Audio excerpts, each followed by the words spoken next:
Sriman Raghav Jataji.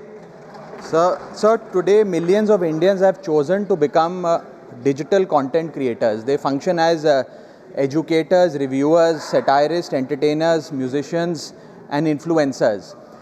ये सही मायने में सर भारत के ग्रास रूट कम्युनिकेटर बन गए हैं और इनका यूट्यूब चैनल हो या इंस्टाग्राम पेज हो, ये इनके लिए सोर्स ऑफ एंटरटेनमेंट नहीं बल्कि इनकी सोर्स ऑफ इनकम है, इनका एसेट है. It is the fruit of their hard work.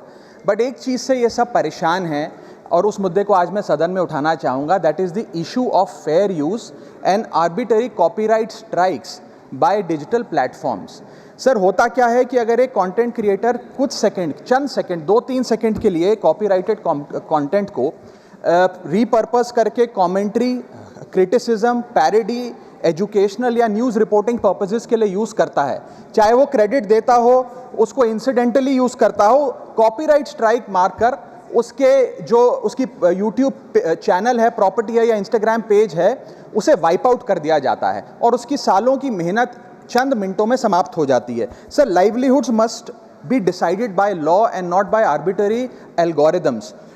Sir, this by no means that one is against copyright holders. उनके हार्डवर्क और ओरिजिनलिटी को रिस्पेक्ट करने की ज़रूरत है, लेकिन ये समझने की ज़रूरत है that fair use is not piracy. Fair use where sometimes the purpose of using this content is incidental or transformative must not tantamount to wiping out somebody's hard work. Sir, because innovation cannot grow in fear and creativity cannot survive under threat. India का copyright act sir 1957 में बना. एक ऐसे दौर में बना जब ना इंटरनेट था, ना कंप्यूटर थे, ना डिजिटल कंटेंट क्रिएटर्स थे, ना यूट्यूब, इंस्टाग्राम था. And this act lakhs the very definition of digital creators.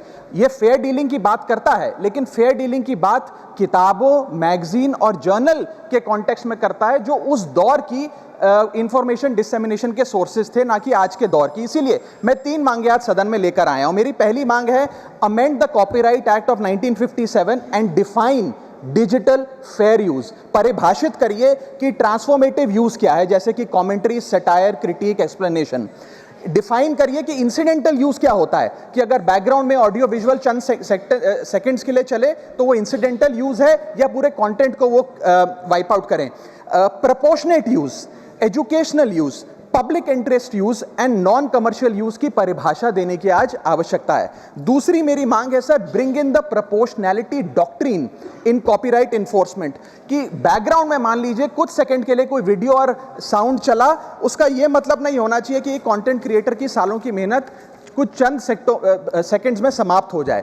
My third demand sir is that mandatory due process before take down. किसी का भी Trichy Shivaji.